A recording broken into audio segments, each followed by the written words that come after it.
Bonsoir Arnaud, Bonsoir Mali.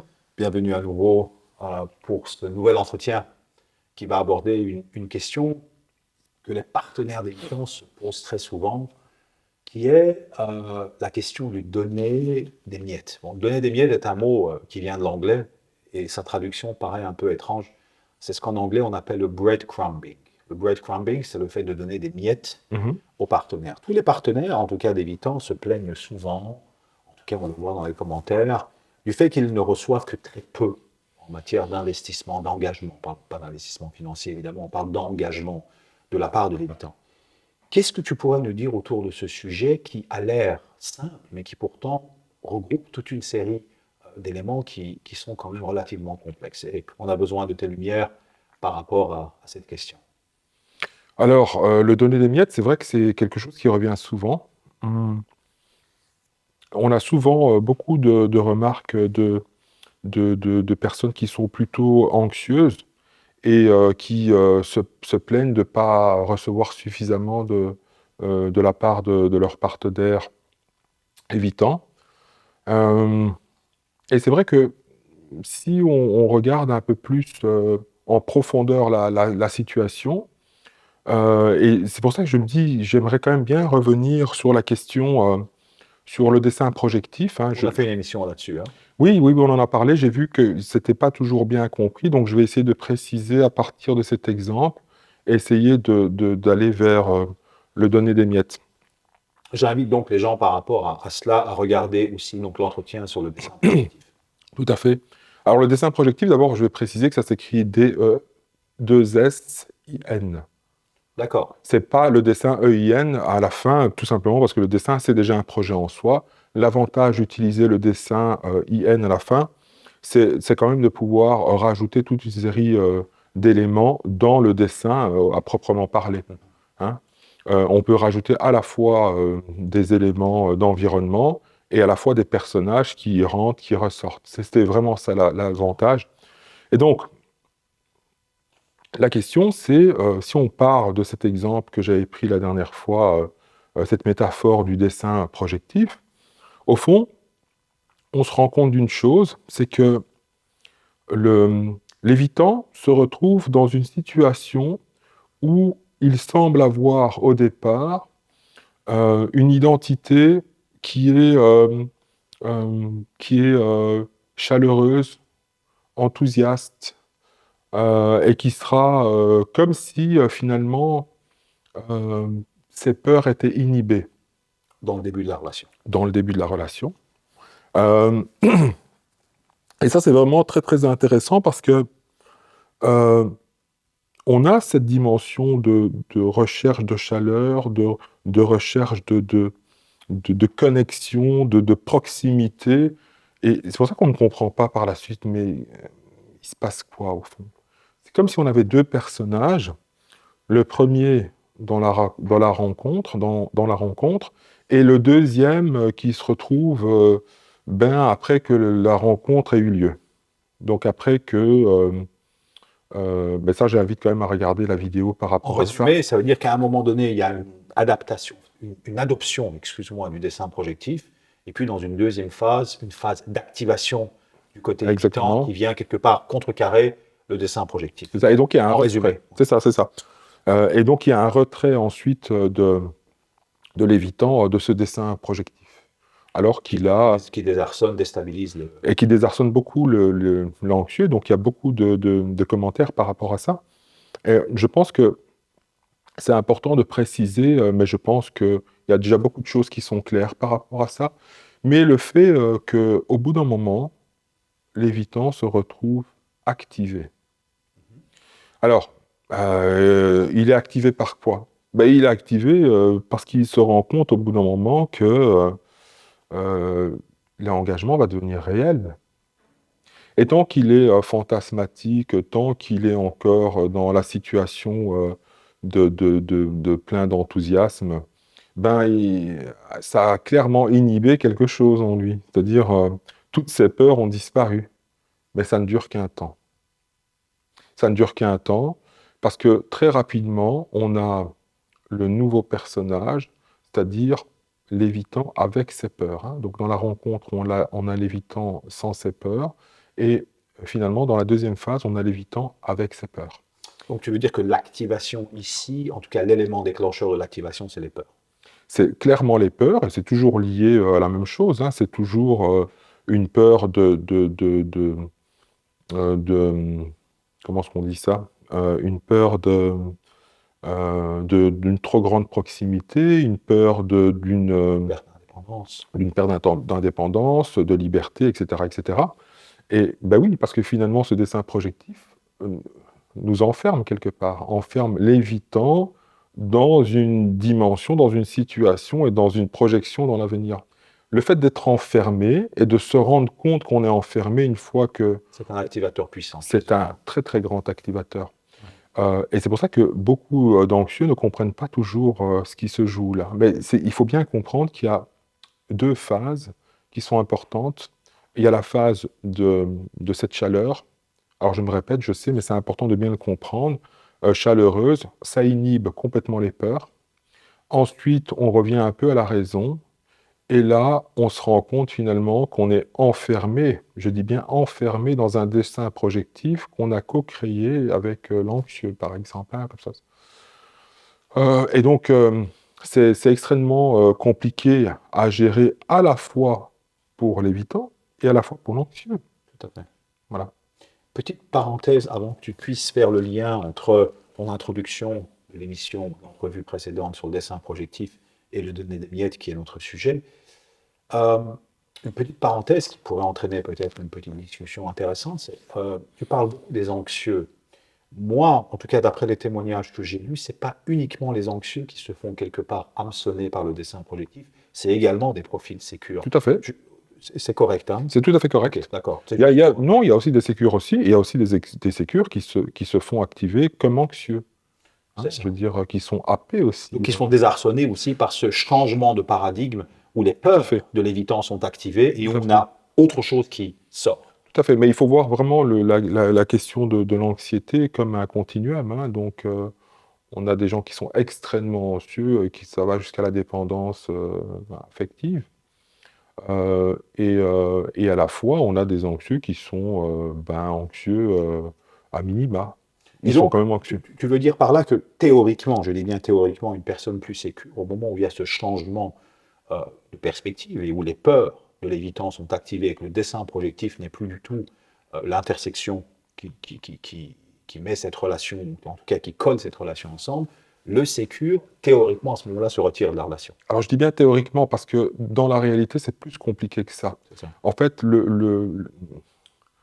l'approche amoureuse avec une personnalité évitante est assez désarçonnante d'une manière générale.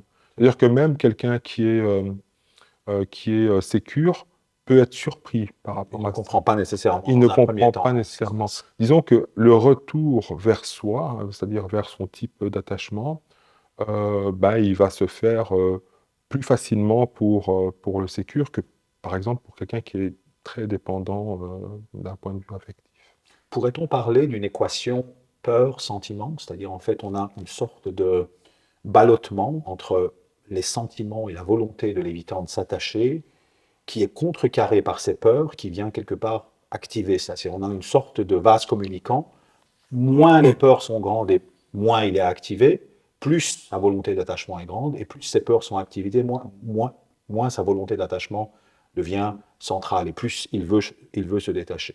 Est-ce qu'on pourrait parler de cela? Oui, on peut présenter les choses de cette manière-là, parce que au fond, l'évitant se retrouve quand même. Il ne faut pas oublier que le démarrage pour lui, dans son enfance, c'est de se retrouver quand même dans une situation où on ne ressent pas spécialement le sentiment. Mhm. La normalité, c'est de se retrouver en lien avec la maman, euh, dans un rapport qui n'est pas trop difficile à vivre pour l'évitant, hein, d'un point de vue émotionnel. Donc hein, si on pouvait parler d'un appareil émotionnel, eh ben, il se construit de manière un peu neutre, comme ça, hein, je veux dire, par rapport à l'appareil émotionnel de l'anxieux. qui lui est tout le temps Activé. activé des va et des viens, c'est pas toujours évident. Et pour l'évitant, lui, il a choisi, donc quand je dis il a choisi, c'est évidemment à son insu, hein, il n'est pas responsable de ça. Mais il a pris le pli naturellement de se mettre dans une situation où potentiellement il ne peut pas être activé. C'est comme s'il avait désactivé son appareil, et c'est comme s'il avait débranché. Mhm.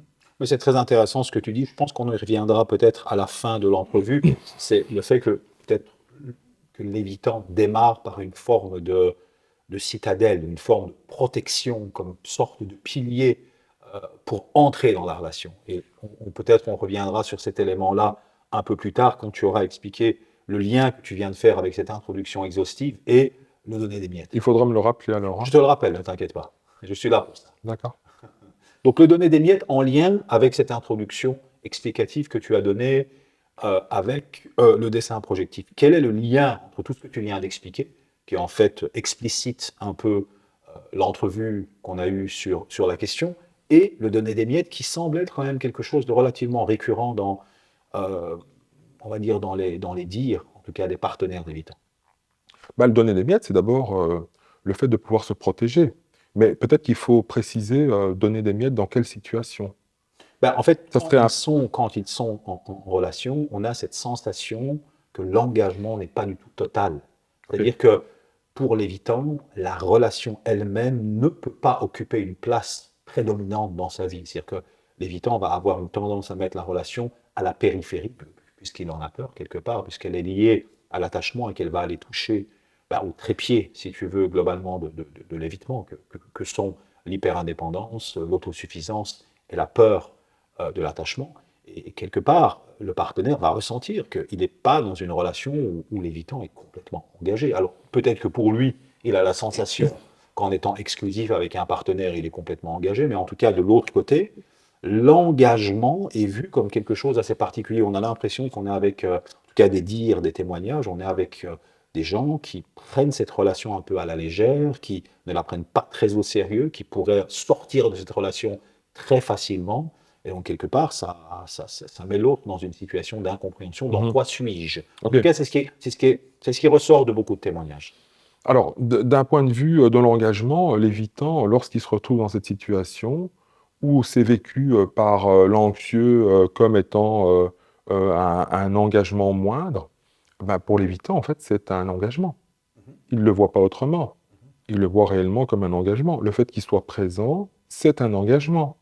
On en revient à l'entrevue qu'on a eue avec Salah sur comment l'évitant montre son amour. Et c'était très intéressant de voir les réactions des évitants qui ont adoré, qui ont tout à fait compris, Mhm. et beaucoup d'anxieux qui n'ont pas du tout compris qu'est-ce qu'il voulait dire. Donc la présence elle-même est une forme d'engagement. Ah, clairement. Alors, Oui. la présence, enfin, oui, c'est vrai que peut-être faire une bifurcation. Oui. La présence, le fait qu'il soit là pour potentiellement vous venir en aide, Prestataire de service.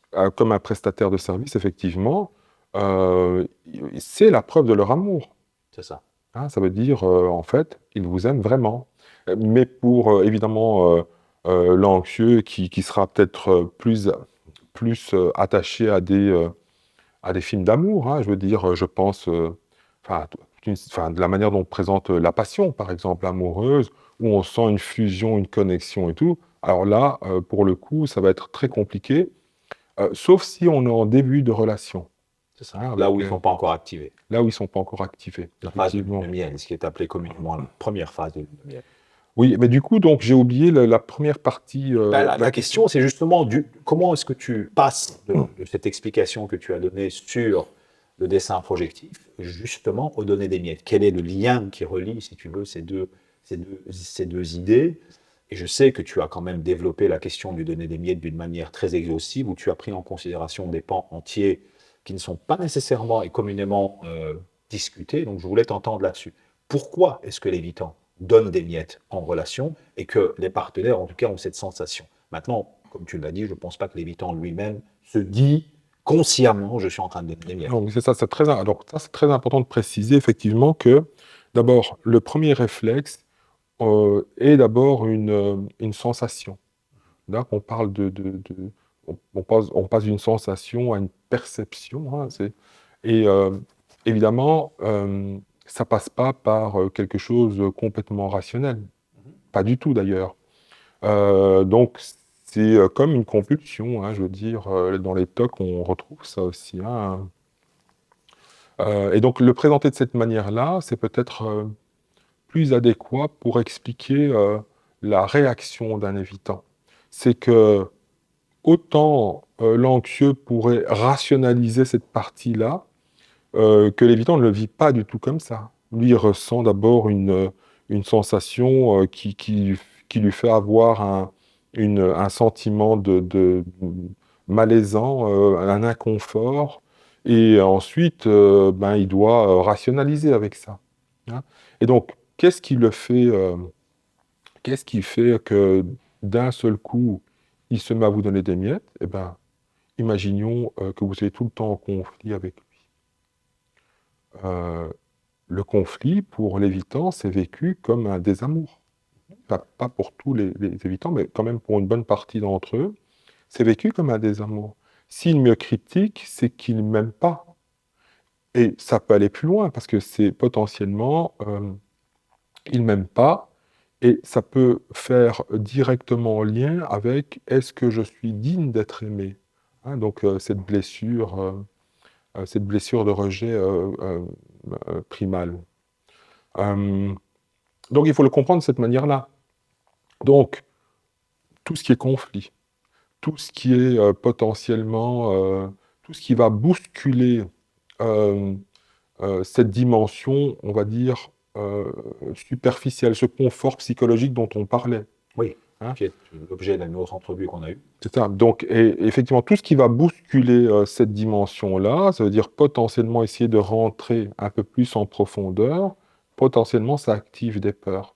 Mais donc ça peut être la critique, ça peut être des frustrations, ça peut être un sentiment d'enfermement, se sentir bloqué, ne- ne- être constamment intrusé, hein, parce que ça aussi c'est important. La critique qui provient du partenaire de l'évitant, elle est aussi vécue comme étant potentiellement une intrusion. Après, ça dépend le niveau de critique qui est mis en avant, mais c'est vécu comme une intrusion, hein. Potentiellement, je ne veux pas que tu rentres au fond dans mon esprit ou dans mon cerveau, hein. Donc je me protège de toi. Tu me fais peur. Et donc au bout d'un moment, qu'est-ce que je fais? Ben, je me mets à distance. Cette personne, bien que ça soit mon amoureux ou amoureuse, ben, est un danger pour moi. Donc je prends une distance, je me mets à l'écart. Et le cercle vicieux, je vais terminer là-dessus, mais le cercle vicieux, c'est quoi? C'est que l'anxieux est frustré, puisque au fond, pour lui, l'anxieux, c'est comme si on l'empêchait de pouvoir se connecter, Mhm. de pouvoir, hein. Donc, il va devenir de plus en plus insistant. Il Ce va qu'on vouloir se appelle les attitudes rapprocher. de protestation. Protestation. Mhm. Il va être de plus en plus avoir des comportements des fois délétères, hein, c'est-à-dire où il peut devenir obsessionnel, hein, je veux dire, sans s'en rendre compte. Et qu'est-ce que ça va faire? Ben, un cercle malheureusement vicieux, c'est-à-dire que l'évitant va encore plus prendre la distance, va encore plus donner des miettes et va encore plus se protéger, hein. Le but ici, c'est pas d'embêter l'anxieux. Le but ici, c'est de se dire comment je me protège, comment est-ce que je m'autorégule, comment est-ce que je me prépare potentiellement à revenir à nouveau dans ce lien. Alors, je me permets de te poser une question qui peut-être n'est pas vraiment classique et je te laisse développer autour de ma question ce que tu as à dire par rapport à ça. Il est tout à fait normal qu'une personne puisse ressentir qu'il reçoit des miettes à partir du moment où tu es avec un partenaire pour qui la relation n'a pas la même importance que toi. Si par exemple pour moi quelque chose a une importance fondamentale et centrale dans ma vie, et que je suis face à quelqu'un en lien ou relation, en tout cas pour moi c'est une relation, pour l'autre c'est un lien, pour qui cette relation ou ce lien est quelque chose de périphérique, quelque chose de, comment dirais-je, quelque chose d'accessoire. il est tout à fait normal que cette personne ne s'investisse pas à la hauteur de quelqu'un qui prend beaucoup plus au sérieux cette relation. Est-ce que se donner des miettes ne serait pas la résultante de cette asymétrie, de la perception de l'importance de la relation du lien? Alors, pour la perception, ça c'est sûr, c'est-à-dire qu'évidemment, vu à partir du prisme de l'anxieux, ben, d'office que c'est pas suffisant, que c'est à donner des miettes, mais il ne faut pas oublier que pour l'évitant, c'est sa manière d'être au monde. C'est-à-dire, il a, et c'est pour ça que c'est important de revenir à cette dimension d'appareil émotionnel qui a été en quelque sorte débranché et qui lui permet de pouvoir survivre finalement dans ce monde qu'il voit comme étant compliqué sur le plan, enfin, pour lequel ça a été compliqué sur le plan émotionnel, parce qu'il faut pas oublier qu'on a des personnes qui sont traumatisées aussi, hein, c'est pas que des personnes qui ont ressenti le rejet, des personnes qui ont été intrusées, hein, donc qui sont aussi protégées de l'intrusion. Il y a aussi réellement des personnes qui ont été victimes comment dire, de traumatismes réels, hein, je veux C'est dire. ça. Et donc évidemment que ça devient d'abord un réflexe. Je veux dire, pour survivre, il faut se dissocier, hein. Je veux dire, la violence est parfois telle que ben, on se dissocie tout simplement, on se déconnecte. Le problème, c'est on ne change pas une équipe qui gagne, en quelque sorte. Si ça a fonctionné comme ça au premier abord, eh ben, potentiellement, on continue de cette manière-là. Le problème, c'est que on va créer en quelque sorte son câblage émotionnel de cette manière-là, et que potentiellement, en grandissant, on n'en ait plus autant besoin. Mais le problème, c'est que le câblage, il est fait, hein. Donc, c'est problématique, parce que ça veut dire qu'on a un appareil, un appareil émotionnel qui a été en quelque sorte débranché, et c'est notre manière, c'est à partir de cette perspective qu'on appréhende la réalité du monde. Et de la relation. Et la relation en fait partie, mais au même titre que les autres choses. Ça, c'est important quand même de comprendre, hein. La relation, pour l'évitant, c'est une chose très très importante, mais c'est souvent mis au même niveau que d'autres réalités, hein. L'anxieux vit la relation beaucoup plus intensément, c'est souvent plus important, en tout cas dans la manière de l'exprimer. C'est ça. Pour l'évitant, ça reste aussi important, hein. Je ne dis pas ce que je ne veux pas réellement dire, ça reste important, mais dans la manière de l'appréhender, on y va avec, comment dire, un peu plus de distance. On va moins le montrer, mais ça reste quand même très important aussi pour l'évitant. Ouais. Mais on va dire que si tu es partenaire d'évitant et que tu veux quelque part, bon, on va essayer de parler d'une manière hypothétique. Mhm. Mais je pense qu'elle est importante parce que tous les témoignages qu'on lit, en tout cas, bon, je ne sais pas si tu as pu lire un peu sur nos pages après tes interventions et d'autres, si le partenaire de l'évitant doit créer une réciprocité, Si le partenaire d'évitant, ok. doit créer une Ouais. réciprocité pour équilibrer la relation, Mhm. comment va-t-il s'adapter ou s'ajuster à se donner des miettes qui est structurel chez l'évitant? Comment va-t-il s'adapter et à quoi va ressembler une adaptation dans la réciprocité par rapport aux données des miettes? Bah, ça va dépendre d'abord s'il est conscient de l'enjeu de la relation pour l'évitant ou pas. C'est pas du tout la même chose, c'est pas du tout la même perspective. Quand on sait et quand on sait pas, c'est pas du tout la même chose. Et si on continue à agir en sachant de la même manière, il y a peut-être un problème, quoi. D'accord? Donc voilà, ça c'est la première chose. Bon, il se fait que souvent les gens ne savent pas, et c'est la majorité des cas.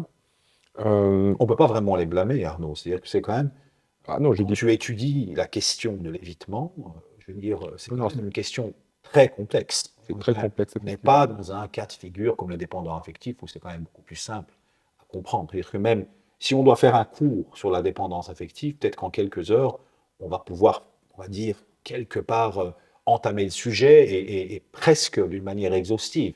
On dirait que l'évitement, c'est un sujet qui, même si on fait une trentaine d'émissions sur la question, on a toujours l'impression qu'on découvre de nouvelles choses et qu'on pourrait encore dire des choses. Tandis que la dépendance affective est quand même beaucoup plus, comment dirais-je, plus facile à appréhender, n'est-ce pas? Ou je me trompe, Oui, toi qui es oui, psychologue clinicien. oui, on pourrait dire ça de cette manière-là. Je sais que c'est bon, c'est discutable, Mais effectivement, si on revient aux théories de l'attachement, et notamment cette expérience qui est faite avec les bébés, bon ben en gros le- l'anxieux va se mettre à bon ben maman quitte la pièce, il pleure, maman revient, il est content. Bon, enfin voilà, c'est un interrupteur on-off, quoi. Mhm.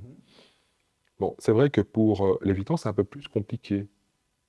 Il ne dit rien et reste neutre. Mais qu'est-ce qui se passe à l'intérieur? Hein. Donc là, il faut aller visiter à l'intérieur ce qui se passe. Et donc, c'est évidemment moins évident, C'est ça, a priori. c'est ça, c'est ça. Voilà, c'est peut-être ça. Mais d'où ma question, et je reviens sur cette question qui paraît fondamentale, parce que beaucoup de partenaires d'évitants, en tout cas, la posent.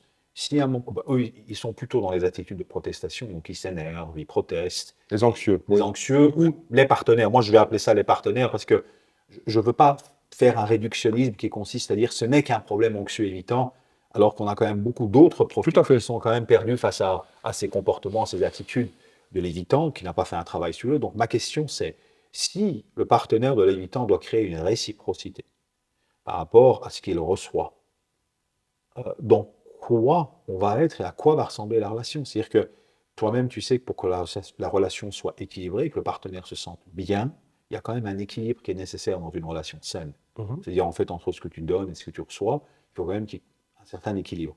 Mais si à un moment donné, on doit créer une réciprocité entre ce que l'évitant donne, alors pour toutes les raisons inconscientes que tu as énumérées, qu'est-ce que ça va donner? C'est-à-dire à quoi va ressembler le cadre relationnel et à quoi va ressembler une relation où il y a une réciprocité avec l'évitant? Est-ce que ça ne va pas être un lien relativement léger? Donc la question, c'est au fond, enfin, je vais essayer de reformuler pour voir si tu me On va dis dire si si on c'est. doit enlever l'asymétrie, qui est la résultante de lui donner des miettes. Donc ça voudrait dire dans un contexte dans lequel euh, l'anxieux serait conscient de la situation, Le partenaire serait conscient de la relation. le Et voilà, je partenaire. reçois très peu, ben, je vais m'ajuster à ça. Je vais aussi m'investir très peu dans cette relation. Puisque j'ai l'impression qu'il ne s'investit pas, je m'investis beaucoup moins. Alors, je ne sais pas ce que ça peut donner. Hein. Enfin, je veux dire, ça, c'est hypothétique. Il Oui. faudrait faire l'expérience. Je ne sais pas. Parce Donc, que ce serait quand même beaucoup moins frustrant pour le partenaire de se retrouver dans une relation plus équilibrée. ben, le problème, c'est on revient toujours à la question des besoins.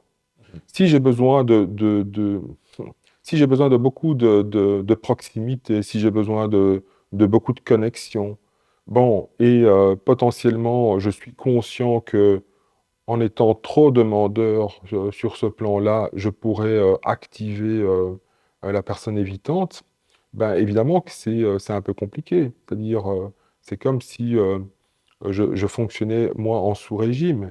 Et en même temps, je ne peux pas faire fi de ce que je sais maintenant du partenaire évitant. Hein. Ok. Donc la question, c'est plutôt comment est-ce qu'on apprend à communiquer ses besoins sans activer, en essayant de ne pas activer l'évitant. Par exemple, je donne un exemple par rapport à ça, c'est quand même important. Euh, on dit souvent que enfin, on dit pas, c'est une réalité clinique. Les évitants ont beaucoup, beaucoup de mal à pouvoir exprimer leurs besoins. Donc, par exemple, ce besoin de distance. Hein. Ils se retrouvent on est dans le même appartement, ben, ils se retrouvent dans l'autre pièce, voilà, et ils passent une partie de sa journée ou de sa soirée là. Bon. Euh, et ils n'arrivent pas à exprimer ça, mais pour une raison très simple. Si je dis que j'ai besoin de cette distance, si je mets des mots dessus, que j'ai besoin de me retrouver, oui, en distance émotionnelle ou même physique, hein, parfois, ben, potentiellement, d'abord de un, je ne suis pas habitué, moi, à parler de mes besoins. Je les impose. Ben, en fait, je ne parle pas de mes besoins parce que je n'ai pas appris à parler de mes besoins. D'accord. Ça ne veut pas dire que j'ai pas de besoin, parce que ça aussi, il y a souvent Confusion. confusion où on dirait, les évitants nous diraient on n'a pas de besoin. En fait, si, ils ont des besoins comme tout le monde, ils les montrent pas de la même manière. Voilà. C'est ça. Mais par contre, euh, comme ils ont toujours eu beaucoup de difficultés à pouvoir exprimer leurs besoins, c'est ça, au fond, hein, la problématique de l'attachement qui est vécue tout petit, c'est euh, qu'on leur a fait comprendre que certaine manière, hein, que ce soit aussi, on leur a fait vraiment comprendre, ou c'est une perception, eh ben, que finalement, leurs besoins n'étaient soit pas dignes d'être entendus, soit on n'en tenait pas compte, ou tout simplement, même pas, je veux dire, ça ne devait même pas, ça ne valait même pas la peine de les dire. Enfin, je veux dire, on ne les prend pas en considération. Alors, que ce soit une perception ou que c'eût été la réalité, ça ne change strictement rien. Mais ce qui reste quand même, c'est une perception. C'est-à-dire que potentiellement, le fait de pouvoir exprimer mes besoins me met dans un inconfort tel que j'apprends tout simplement à ne plus les exprimer, à les garder pour moi. Mais quand quand cet enfant devient adulte, pourquoi est-ce qu'il changerait de manière de procéder? Je veux dire, c'est pas quelque chose qu'il a conscientisé. Donc, il se retrouve maintenant avec son partenaire. Il prend cette distance parce qu'il en a besoin, hein. Pas dans le sens je rationalise, j'ai besoin de me mettre de côté. Non, en fait, ça passe par une sensation, une perception. J'ai l'impression d'être un peu tendu, un peu stressé, je me mets un peu de côté. Bon. Il faut d'abord, pour qu'il puisse parler de ses besoins, qu'il en soit conscient. Comment peut-il le faire s'il n'en est pas conscient? C'est très compliqué. Ça, c'est la première chose. Pourquoi est-ce qu'un évitant n'exprime pas un besoin? Voilà. La deuxième chose, c'est pour le partenaire, ne sachant pas la dynamique dans laquelle se trouve potentiellement son évitant à un moment T, ben, pourrait le vivre comme étant quelque chose, un rejet. Ça aussi, c'est important, hein. L'anxieux aussi a cette blessure du rejet, hein. Alors, c'est ce qui est activé quand Quand l'évitant l'évitant... prend ses distances. Voilà. Donc, euh, le partenaire, je vais chaque fois dire l'anxieux, mais le partenaire euh, peut devenir euh, euh, un peu plus frontal finalement dans sa manière. Il va confronter. Potentiellement, il pourra aller se plaindre. Mhm. Je me plains, elle est où maman? Hein, moi, je veux que maman soit là. Donc, il va faire la même chose. L'autre prendre la distance, mais le problème, c'est quoi? C'est que plus on va voir l'évitant, comme je disais en début d'émission, plus on active, plus on presse, plus on oppresse, parce que c'est une sensation d'oppression, hein, pour l'évitant, et plus il va se recroqueviller sur lui-même, plus il va s'enfermer sur lui-même, plus il va vouloir prendre la distance. Et l'anxieux se met à nouveau à toquer à toutes les portes. Tu fais quoi? Tu m'aimes pas? J'ai l'impression, alors que l'évitant, il dit, mais en fait, si, mais il peut pas le dire. Parce qu'en réalité, sa présence, c'est la démonstration de son amour. Mais parce qu'il peut donner que ça, de cette manière-là. Mais une petite question pour jouer à l'avocat du diable. Alors moi, je suis pas psychologue clinicien comme toi, et je me place dans une perspective un peu extérieure, après avoir lu les commentaires de part et d'autre. J'ai lu pas mal de commentaires d'Évitant aussi. Ça m'a beaucoup intéressé, la construction du discours de l'Évitant, parce qu'elle est vraiment totalement et diamétralement opposée Mhm. à celle de l'anxieux. Mais est-ce que c'est juste quelqu'un qui dit «Maman, j'ai besoin de connexion»? Je veux dire, est-ce que ce ne serait pas juste un partenaire qui dit «Hé, j'ai besoin d'une relation»? Et en fait, on n'est pas dans une relation. Et donc, quelque part, euh, je rebondis à partir de cette question sur ma seconde question, et ensuite je te laisse répondre. À partir du moment où la plainte du partenaire, c'est finalement d'être en relation, il sent qu'il n'est pas en relation, Mhm. la seconde question qui vient, c'est comment fais-tu quand un partenaire ne peut pas répondre aux besoins de son partenaire parce qu'il n'en a pas les moyens, pour combler les besoins d'un autre partenaire. C'est-à-dire que quand, par exemple, tu es avec un anxieux et que toi, tu as des besoins, l'anxieux, il est même surexcité à l'idée éventuellement de pouvoir éventuellement combler tes besoins. Et sans dire que c'est un modèle qui est supérieur, on sait aussi qu'une relation, finalement, est là pour Mhm. combler des besoins mutuels des deux Tout à fait, partenaires. tout à fait. Ben, quand toi, tu parles de besoins, mais dans quelle mesure un partenaire d'évitant pourrait trouver ses besoins comblés auprès de quelqu'un qui n'a pas appris à combler des besoins? Oui, mais donc justement, c'est ça important, parce que on parle de relation, mais la relation, en réalité, n'est qu'une prolongation de ce qui a été vécu dans l'enfance. Ok. par l'anxieux. Oui. Finalement, c'est quoi son type d'interaction relationnelle? Il exprime des émotions. Maman n'est pas là, je pleure. Je suis Donc frustré. l'attitude de protestation, c'est les pleurs de l'enfance. Il est pleure, maman, elle est où? Enfin, au papa, peu importe, hein, mais bon. Quand maman revient, le sourire est là, il exprime encore des émotions. Donc en gros, tu m'as manqué, t'étais où? Je voulais que tu sois tout près de moi, tu n'étais pas là. Maintenant, il la voit, il a le grand sourire, et qu'est-ce qu'il fait? Maman le prend dans les bras, il la serre fort, il lui fait des câlins et tout ça. Bon. Maintenant, on regarde l'évitant. Mhm. Maman est partie. L'évitant reste neutre, il n'exprime pas d'émotion. Ça ne veut pas dire qu'il n'a pas d'émotion. Il ne l'exprime pas. Il l'exprime pas. Il apprend ça, pas exprimer. Pourquoi? Potentiellement, c'est douloureux que maman ne soit pas là. Mais moi, je ne vais pas supporter. Si On je va reste, apprendre à nous brouiller seul. si je reste connecté, comment dire, c'est trop grande souffrance. Donc, je me dissocie déjà comme ça. Maman revient, je reste neutre. C'est important. C'est important pourquoi? Parce que l'évitant bébé, comme l'évitant, enfin, comme l'anxieux bébé, tous les deux déjà développent un type de relation. L'évitant, en fait, sa relation, c'est le lien, alors que pour l'anxieux, sa relation, eh ben, c'est une relation. C'est-à-dire, il y a tout le temps, comment dire, de la dimension chaude, quoi. Alors que pour l'évitant, c'est son type de relation. Sauf que ça sera perçu comme étant plutôt un lien. Mais ça veut dire qu'il continue à communiquer avec maman, il continue à avoir des interactions avec maman, il grandit avec maman, tout autant que l'anxieux. Mais sauf que lui, son type de relation qu'il développera comme ça tout au long de son enfance, adolescence et tout, c'est que ça, on sera toujours dans une dimension plutôt du lien. Mais il est là. Mhm. Il aime sa maman, c'est pas qu'il aime pas sa maman. Mais Et comme l'anxieux aime aussi sa maman. La seule différence, c'est qu'on le montre différemment. On le démontre différemment et on le montre différemment. Mhm. Voilà. Mais l'évitant ici montre aussi quelque part à la maman, bah, t'es là ou t'es pas là, moi je me débrouillerai seul.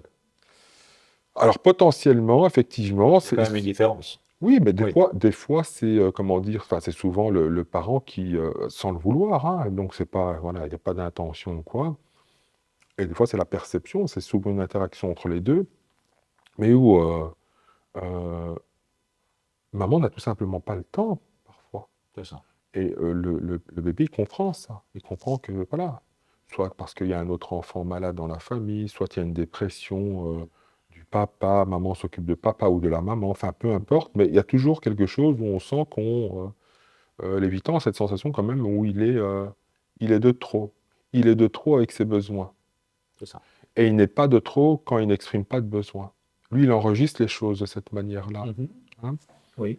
Ouais. Alors maintenant, Est-ce que ça, c'est plus ou moins clair? c'est plus ou moins clair, c'est plus ou moins clair, c'est juste que j'essaye toujours pour les auditeurs de traduire ça en langage relationnel. C'est-à-dire, voilà, toi tu viens avec une explication du cadre théorique de l'origine et de la genèse, en fait, finalement, de l'évitement et de l'anxiété. Et j'essaye, moi, de traduire cela dans un cadre plutôt de type relationnel. À quoi ressemble une relation, finalement, qui présenterait un partenaire dont les besoins ne sont pas, quelque part, pris au sérieux, puisqu'en fait, le partenaire en face n'a pas les moyens, on n'a pas les capacités d'écouter les besoins d'autrui, puisqu'on connaît les raisons, on n'a pas écouté ses propres besoins. Donc lui, l'idée du besoin de quelqu'un, il le voit presque comme une faiblesse. Hein. C'est-à-dire qu'on peut voir d'ailleurs dans les témoignages d'Évitant, ce qui est très intéressant dans les témoignages d'Évitant, c'est de voir l'anxieux comme un faible, voir l'anxieux comme quelqu'un qui est dans la demande, c'est un commandeur. Et le commandeur est celui qui a des besoins, est un faible. Nous, on n'a pas de besoin, on est autosuffisant, on se débrouille tout seul. Et donc, quelque part, je me demande dans quelle mesure, finalement, cette idée est compatible avec la relation. Bon, toi, tu as répondu qu'ils ne sont pas en relation, ils sont en lien. D'où ma prochaine question. Est-ce que finalement le donner des miettes ne serait pas une réponse justement à cette volonté de garder un lien, sachant qu'un lien, c'est pas rien, c'est quand même quelque chose.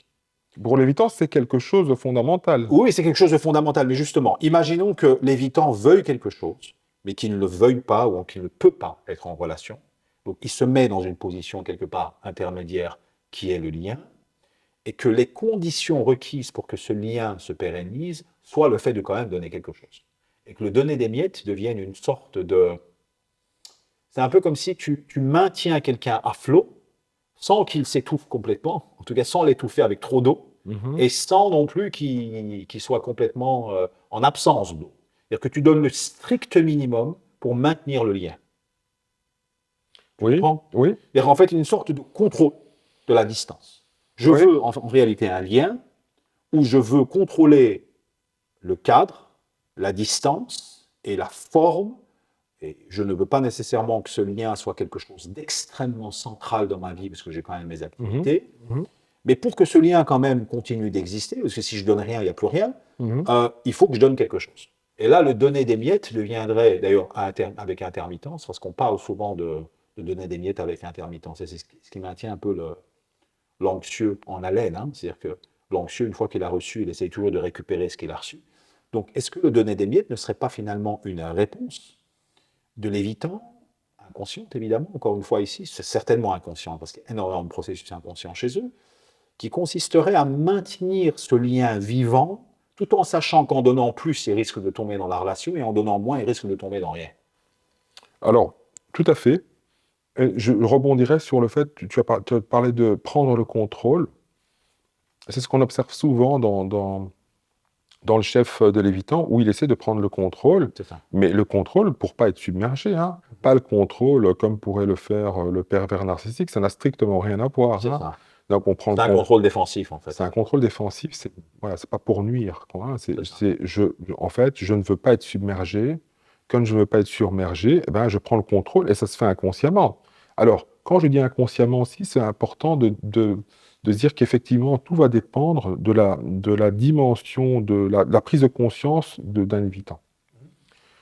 Parce que présenter, que ce soit l'anxieux ou l'évitant, sans intention, comme des êtres innocents, de bébés, c'est pas du tout le cas. C'est-à-dire que on a des évitants qui ont des niveaux de conscience qui sont complètement différents. Et que par moment, il y a des choses dont ils ont pris conscience, euh, comment dire, potentiellement, ils, ils peuvent, en ayant conscience de certaines choses, mettre des choses en place, hein, Tout à je veux fait. dire, voilà. Mais le but, en général, c'est pas pour nuire. Et ça, c'est Ah non, important de, c'est fondamental. c'est fondamental à comprendre et surtout à bien enregistrer. Mais, et surtout, je dis ça surtout pour les anxieux, parce que les anxieux se sentent maltraités. Souvent, euh, enfin, en disant toute une série de choses, hein, parce que, en fait, eux, on ne répond pas à leurs besoins de relation. En fait, la maman, tant désirée, n'apparaît pas finalement dans leur propre couple. Tout à fait. Alors, on a une maman distante, alors, si on veut caricaturer la chose, hein. Oui, oui, tout à fait. Maintenant, peut-être un dernier point qui me semble quand même important, c'est la question de l'identité de l'évitant. C'est-à-dire que on s'aperçoit que à partir du moment où l'évitant, et on rebondit un peu sur l'introduction de l'entrevue, à partir du moment où l'évitant adopte le dessin projectif du partenaire dans un premier temps, Mhm. et qu'ensuite il en sort pour des raisons qu'on a expliquées, euh, quelle est l'identité de l'évitant? C'est-à-dire en quoi l'identité de l'évitant ici ne s'intégrerait-il pas dans sa structure psychique, ou dans, en tout cas son architecture psychologique, qui elle-même renvoie à l'idée de confort psychologique. Je sais que je suis un peu peut-être, comment dirais-je, les pièces du puzzle se sont un peu éparpillées. Mhm. Dans quelle mesure cette question de l'identité de l'évitant ne serait-elle pas intégrée dans le confort psychologique, puisqu'il arrive à changer de dessin projectif d'une manière relativement rapide et abrupte? Alors, évidemment, l'identité, c'est toute une série de couches, hein, c'est pas que le type d'attachement. Mais bon, enfin, pour faire plutôt simple, évidemment, on pourrait dire que le confort psychologique est un module important de l'identité de l'évitant, Mhm. hein, et on pourra rajouter comme ça toute une série de modules. Et le confort psychologique, donc toujours la même chose, hein, le confort psychologique pour pas être intrusé, pour pas être mis à mal, hein, c'est toujours la même chose. C'est ça. Euh, mais tu dis par rapport au dessin projectif, tu dis quelle est son identité? Bah, ça dépend. Je veux dire, quel type d'identité tu veux parler? Ben, l'identité, c'est-à-dire qu'est-ce qu'elle veut dans la vie, quel genre de cadre relationnel souhaite-t-elle avec le partenaire, Ah, ok. comment se projette-t-elle, si tu veux, Donc c'est plutôt alors un projet réel alors. Oui, c'est-à-dire, en fait, l'évitant, on a l'impression qu'au moment où tu le rencontres, il s'aligne quelque part sur tes projets, qu'il s'aligne, tu en as parlé toi-même, hein, comment il intègre quelque Mhm, part les projets du partenaire. Et puis, tout à coup, cette distance, cette froideur, mhm. cette recherche de défauts qui fait qu'une prise de distance se produit. Et le schéma est tellement répétitif qu'on ne peut pas pointer un particularisme d'une seule relation. C'est-à-dire que c'est toujours un schéma qui est relativement répétitif. Et c'est pour ça qu'on en parle. Quand l'occurrence devient tellement importante, les occurrences répétitives deviennent importantes, on en parle. C'est-à-dire que c'est comme si l'identité de l'évitant, son identité même, est quelque chose qui est plutôt flou et intégré dans son confort psychologique. Le confort psychologique est l'identité de l'évitant, dans une certaine mesure. Et ça, par contre, c'est quelque chose d'extrêmement particulier. C'est-à-dire que c'est comme si mon identité, c'est d'être bien, c'est d'être à l'aise. Oui, mais qu'est-ce que tu veux? Je ne sais pas, je veux juste être à l'aise. En fait, quel que soit finalement le type de partenaire, il faut que je ne sois pas activé, il faut que je sois à l'aise, il faut que je sois relax. Même si dans un premier temps, je dois adopter le dessin projectif de mon partenaire, par la suite, il faut que je sois à l'aise. Et c'est comme si ce confort psychologique, quelque part, devient s'enchevêtre dans l'identité de l'évitant. Pourquoi cette question de l'identité me paraît importante? Parce que on dirait que il n'y a pas une identité solide chez l'évitant. C'est quelque chose qui n'a pas été exploré chez eux.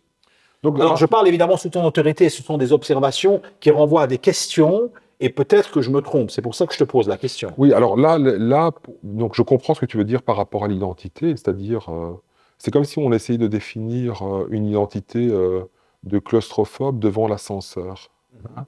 Et on lui dit, tiens, quand même, j'ai l'impression que ta claustrophobie définit beaucoup ton identité. Ouais, mais là, tu me mets devant un ascenseur, je suis claustro, je suis pas bien, quoi. C'est ça. Donc, eh ben, c'est un peu la même chose pour l'évitant. Si on le met devant quelque chose de potentiellement euh, euh, activateur, évidemment que ça va représenter quelque chose d'important dans la définition de son identité sur le moment. Donc si on le met à travers une relation problématique ou qui active beaucoup de choses, évidemment qu'on aura l'impression que euh, le confort psychologique est hyper important. Mhm. Donc ça, c'est la première chose. La deuxième chose que je pourrais dire par rapport à ça, c'est que le fait de ne pas exprimer de besoin, et ça, je reviens toujours à la jeunesse, parce que c'est important pour bien à chaque fois faire le lien et de bien comprendre que c'est quelque chose qui se construit. Euh, j'ai pas exprimé des besoins, je n'ai pas fait attention à mes besoins. Pourquoi? Tout simplement parce que mes besoins sont pas dignes d'être des besoins légitimes, par exemple, hein. Je me suis construit comme ça. Bon, donc je les exprime pas, mais en même temps, je vais pas non plus aller les sonder. Vivre sans besoin, c'est le top, quoi. Au moins, personne m'embête, je peux vivre, je serai reconnu comme étant un sujet à part entière, je serai aimé si je n'exprime pas mes besoins. Alors, c'est des fausses croyances, mais c'est des croyances quand même, hein. Mhm. Croyances fondatrices de leur manière de fonctionner. Bon. Si je me retrouve dans une situation comme ça où j'ai pas l'habitude d'exprimer des besoins, évidemment, plus tard, c'est exactement la même chose. Donc, j'aurai une tendance plus grande à m'adapter, c'est-à-dire à quelque chose qui potentiellement est extérieur à moi. Pourquoi? Parce que moi, j'ai pas l'habitude d'avoir des besoins. Je veux juste trouver ça sympa, pas sympa, intéressant, pas intéressant. Mais je me suis caché mes besoins à moi-même. Évidemment que c'est compliqué aussi de pouvoir savoir ce que je veux réellement, ce que j'aime réellement. Et souvent, si on a un problème d'identité, c'est par rapport à ça. C'est que comme il n'y a pas de connexion aux besoins, les besoins pendant très longtemps ne sont pas d'une certaine manière appréhendés, ne sont pas visités, ne sont pas sondés, hein. On les a mis très très loin derrière soi. Et un jour, on se connecte pour une raison ou pour une autre, hein. Ça arrive à nouveau dans des situations souvent compliquées, hein, de vie. Et au fond, on se dit, mais ok, j'ai toujours l'impression de vivre pour les autres. Euh, Qu'est-ce que je veux réellement? Qu'est-ce que j'aime réellement? Et on commence à se poser des questions. Donc, on commence à se reconnecter. À ce moment-là, ça apparaît, comment dire, pour le conjoint, comme si l'autre se connectait à un nouveau logiciel. Mhm. En réalité, il se connecte à son propre logiciel, hein, c'est-à-dire à lui-même. Et donc là, il y aura un état d'avancement dans l'identité. Mais l'identité qui est directement liée finalement au goût réel. Et pas uniquement ce qui est en surface, quoi. Hein. On parle pas de j'aime la glace à la vanille ou à la pistache, hein. On parle de choses beaucoup plus fondamentales. Mais justement, on a comme l'impression que chez eux, l'identité, c'est non seulement le confort psychologique, mais c'est leur mécanisme de défense. Ça veut dire en fait, C'est les quand deux, oui, c'est les deux, effectivement. c'est-à-dire que c'est les mécanismes de défense et le confort psychologique. Et donc, à un moment donné, on ne peut pas définir son identité par la défensive. C'est-à-dire que si tu définis ton identité par la défensive, tu ne sais, en fait, tu pourrais être avec n'importe quel partenaire finalement, qui quelque part te donne ce confort psychologique, mais indépendamment de qui il est finalement. C'est-à-dire qu'il y a même plus, si tu veux, quelque part euh, le choix du partenaire en tant que tel, c'est plutôt qu'est-ce que le partenaire me fait ressentir. Et ce qui me fait ressentir, c'est que je suis confortable, donc je ne suis pas activé Mhm. et que mes mécanismes de défense ne sont pas. Mais le problème, c'est qu'un menteur manipulateur pourrait très bien, par exemple, arriver à ses fins comme cela. Et ça semble quand même être un choix qui pose problème. C'est-à-dire que s'il n'y a pas un travail sur elle et qu'elle n'arrive pas justement à une construction identitaire qui transcende finalement ces mécanismes de défense, le choix des partenaires pourrait être quand même problématique, me semble-t-il. Certainement, mais le truc ici, c'est que, en fait, une fois de plus, c'est pas un choix. Ok, Je veux dire, voilà, penser que c'est un choix, c'est problématique. d'accord. Voilà, en réalité, il se retrouve presque devant une compulsion, devant un automatisme par moment. Donc, en gros, évidemment que je veux pas être, j'ai envie de me sentir bien. Pour eux, ça prend encore une dimension particulière. Tout le monde a envie de se sentir bien, hein. Oui, bien sûr. Personne On n'est en a là pour. parlé dans l'entrevue. Voilà, c'est ça. Mais la question ici, c'est plutôt de dire si ça prend une place aussi importante, c'est parce que on se retrouve devant un mécanisme de défense. Hein, parler de pare-feu, je disais, si mes souvenirs sont bons, c'était la mère des pare-feux ou le père des pare-feux, on va dire la mère des pare-feux, parce qu'en dessous, il y a toute une série d'autres activateurs. Oui, mais Donc donc, ça protège les autres activateurs. Donc tant que je suis en confort, je continue avec toi. Mais une fois que tu touches à ce confort psychologique, c'est-à-dire ce qui protège finalement tous les autres mini-mécanismes de défense, ben, comment dire, il n'y a pas de problème, je suis là. Mais si tu les actives, ou si tu mets à mal ce confort psychologique, donc comment on revient hein, à ce qu'on a déjà dit, conflit, euh, je veux dire, le fait d'être là tout le temps euh, à, à l'attaque. Hein, donc, oui, mais même Arnaud, non, au-delà. non, mais ça, c'est important parce qu'on se retrouve tout le temps, on engage finalement et on active surtout l'évitant de cette manière-là. Donc, il se dit, mais en fait, je me sens pas à l'aise, je me sens pas bien. Et une fois de plus, je dis, ça passe pas par la tête. C'est d'abord des sensations. Tiens, je me sens pas bien, j'ai l'impression que je suis envahi. Et donc, ça veut dire que les autres activateurs se mettent en branle. Ok, mais donc, s'il se retrouve face à un partenaire, Hmm. on va dire, on prend un cas concret. Toi, qui es psychologue clinicien, donc tu as vu pas mal de couples. Il se retrouve devant un partenaire qui vient et qui a des exigences en Mhm. relation. Voilà, j'ai quand même des besoins, Mhm. je vais m'engager dans une relation avec toi. Dans cet engagement, il faut qu'on ait un cadre relationnel qui soit quand même défini, il faut qu'on sache dans quoi on doit être dans une relation où on se projette quand même dans quelque chose. Mhm.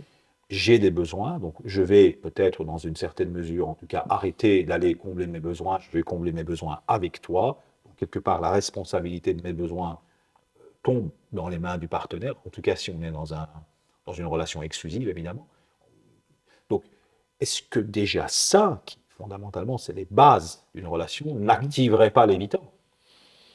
Alors potentiellement, ça peut l'activer. Non, non, mais ça peut C'est clairement. très problématique. Alors, l'évitant, quand il entend, alors je mets chaque fois entre Oui, guillemets, parce oui, que bon, pas tous les évitants, ça oui. dépend, voilà, il faut le Ça voir comme dépend un. du niveau d'introspection, du travail sur eux-mêmes, mais globalement, un évitant qui n'a pas fait un travail sur lui-même, à partir du moment où tu vas venir imposer un cadre relationnel et des besoins à minima, de toute façon, ça va activer. Voilà, les besoins, ça active. Ok. L'insistance dans les besoins, ça active encore Mais donc, plus. ça veut dire que Et donc globalement, le si tu as de la problème, mais juste chance, pour terminer là-dessus, le problème c'est que, excuse-moi, hein, je mais t'en prie, non, comme ça c'est je moi qui perds, comme ça m'excuse. je Ouais, perds pas l'idée, mais le problème c'est que plus ils vont associer, hein, parce que c'est ce qui se passe, hein, ta personne avec des besoins, tu ne devras pas dire grand-chose que pour les activer.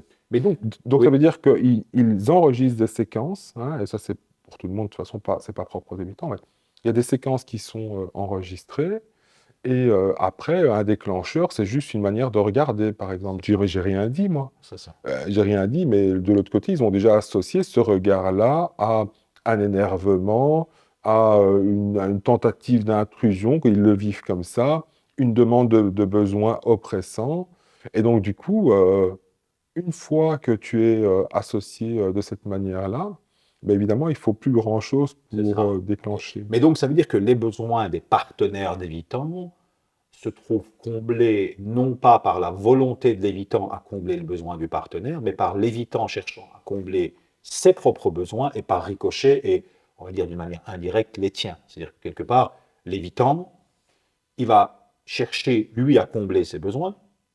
Par exemple, il veut avoir des rapports avec toi, tu vas avoir des rapports avec elle, ou vice-versa, et c'est censé combler tes besoins. Tu OK, n'as pas intérêt à toi venir avec une demande de besoin qui n'est pas nécessairement alignée avec la volonté de l'évitant. C'est-à-dire qu'en exactement. fait, Oui. oui, mais c'est quand même assez. Ça ne m'étonne pas, en fait, si tu veux, que globalement, les partenaires d'évitant se retrouvent dans des situations quand même de frustration. Parce que tant que tout est aligné, et généralement, ça ne peut jamais s'aligner longtemps, on peut s'aligner quelques mois, un an, 2 ans, mais je dirais, il y a toujours des moments de désalignement, il y a des moments où les besoins ne sont pas en concordance.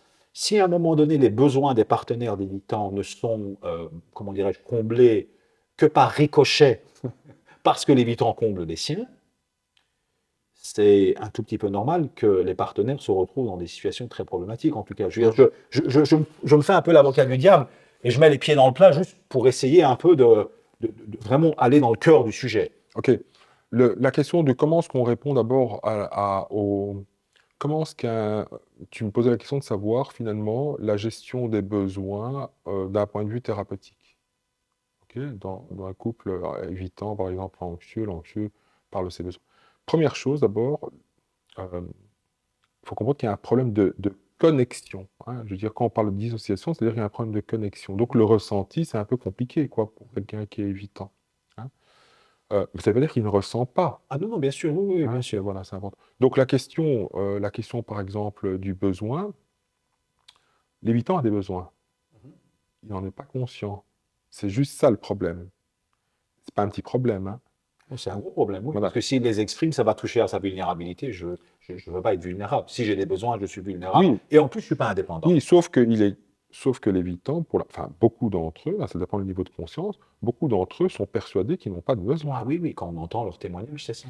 Non, non, mais c'est-à-dire d'un point de vue clinique, Oui, oui. il Et y a pourtant, ils sont en relation. Donc, mais qu'est-ce que tu fais en relation, en fait? Non, mais ça veut dire, non, mais ça veut dire qu'on parle maintenant des besoins. Non, évidemment, la relation, mais je veux dire, il y a toute une série de petits besoins. Tu parlais d'autres besoins par Oui, rapport oui. de l'anxieux et tout ça. C'est-à-dire qu'ils n'ont pas conscience de ça. Souvent, c'est présenté, ah ben l'anxieux, On partage quelque chose. voilà, on partage quelque chose, enfin, on va jamais parler de besoin. On va C'est dire, ça. en fait, on fait un truc parce Ensemble, c'est qu'ensemble, ça fait sympa, c'est plaisir. chouette. Mais l'évitant, et ça veut dire, il le fait pas c'est pas de la manipulation, hein, Non, que les non, choses soient non, claires. c'est ça, bien sûr. Mais il le C'est un voit. processus inconscient. Voilà, Oui, c'est oui, bien impossible. sûr. Mais donc, il ne voit pas en fait qu'il a des besoins, C'est hein. ça. Par contre, l'anxieux, ben, je reviens toujours à la même chose, Oui, hein. oui, oui. Maman part, il pleure, tu vois bien qu'il a un besoin. C'est ça. Elle revient, il est content, tu vois bien qu'il a un besoin, c'est visible. C'est ça. Pour l'évitant, c'est pas visible. Il reste neutre. Toujours revenir à la base, aux fondamentaux, hein, je veux dire à la jeunesse Oui, oui. du câblage. Et ça permet de mieux comprendre et d'expliquer ben, pourquoi est-ce que quelqu'un fonctionne plutôt avec une interaction de type lien, et pourquoi est-ce que l'autre fonctionne d'un point de vue type relation, d'un point de vue oui, dans le lien, on est plus dans une relation. Relation anxieux, lien. Mais donc, Mais c'est important, je le rappelle ici, pour l'évitant, il vit ça comme étant une relation. j'ai bien compris, mais le problème, c'est que dans une relation, la prise en considération des besoins de l'autre est complètement intégrée à On est toute tout à... relation. Oui, mais donc la question, c'est la prise de conscience du besoin Oui, et le travail sur la question des croyances qui sous-jacentes aux besoins. C'est hyper mais important. donc on est d'accord, et là, j'ai pas envie de tomber dans une forme de stigmatisation ni quoi que ce soit, parce que bon, on a plusieurs degrés d'évitement, on a plusieurs types d'évitement, on a des évitants qui ont un très très bon niveau d'introspection déjà pour Tout d'autres à fait, raisons, tout à fait. on a des évitants qui ont très peu d'introspection, on a des évitants très dédaigneux, on a des évitants plutôt craintifs. Bref, la panoplie est quand même assez large, Mhm. mais globalement, avec un partenaire qui ne prend pas en considération le besoin de son partenaire, il est quand même dangereux de se mettre en relation et d'avoir des attentes de type relationnel avec quelqu'un qui ne prend pas en considération le besoin. Oui, mais donc la question, c'est comment est-ce qu'on fait pour faire prendre conscience à l'évitant que la manière d'exprimer, euh, finalement, de rentrer en relation pour l'anxieux, ça passe par un besoin comblé, une demande de besoin à combler. C'est ça, Et c'est important, ça, parce que c'est ça. Et faut c'est ton comprendre. travail, ça. Oui, justement. Mais donc la question, tout à fait. Mais du coup, Oui, l'évitant, lui, il rentre pas là-dedans. c'est ça. Lui, il n'exprime pas son besoin, donc il comprend pas. Il regarde l'autre, il a un besoin. C'est quoi son problème, C'est en quoi son gros? problème? Oui, c'est ça. Alors On évidemment, voit ça dans les témoignages d'ailleurs, c'est très intéressant. voilà, exactement. Et donc plus on est, comment dire, moins on est conscient de ces dimensions-là, hein, de protection, et plus on va se retrouver dans une situation, on va se trouver dans une situation où on comprend pas l'autre. L'autre est un extraterrestre. C'est quoi cette histoire de besoin tout le temps? Mais t'as qu'à combler tes besoins tout seul. Mais pourquoi la relation alors? Mais Oui, on est d'accord. oui, oui, On est tout à fait. d'accord. Mais voilà, ce que je veux dire, c'est que c'est pas aussi évident que ça. Voilà, il y a des choses qui sont. Ouais, ouais, il faut prendre. Voilà, il faut voir comment se construisent. Enfin, comment se construisent ces différentes. Voilà, ces différentes approches relationnelles. Voilà. Ben, c'est-à-dire qu'en fait, moi, juste peut-être pour terminer là-dessus, dans les témoignages d'Évitant, lorsque je les entends justement sur ces questions-là, il y a comme un blanc en fait. C'est-à-dire que c'est comme si le cerveau n'est pas câblé pour. Moi, je pars beaucoup du principe qu'il faut comprendre les points de départ des gens en termes de réflexion. C'est-à-dire que d'où ils démarrent. On dirait que l'évitant, en tout cas dans tous les témoignages évitants, il démarre par l'idée qu'il faut se protéger. Je dois me protéger. Oui.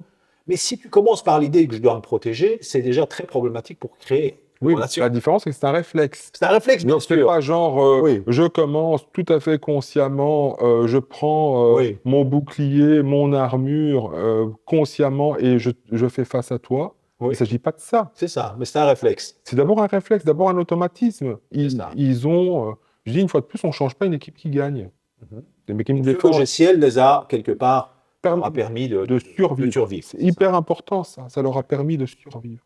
Donc, au bout d'un moment, évidemment, qu'ils n'ont plus besoin de tout ça. Hein, moi, je prends souvent cet exemple-là. Je dis, bon, enfin, dans les mécanismes de défense, hein, je veux dire, on est en campagne, on a des voisins qui ont trois, quatre pitbulls, hein, des chiens comme ça, très assez féroces. Bon, ben, on met une première clôture, une deuxième clôture, une troisième clôture. On se dit, oulala, ben, s'il en passe une, ne passeront pas les deux autres, et on vit comme ça. Et puis, un jour, le voisin, pour une raison, voilà, quitte le village en question, il prend ses pitbulls avec lui, on ne le revoit plus.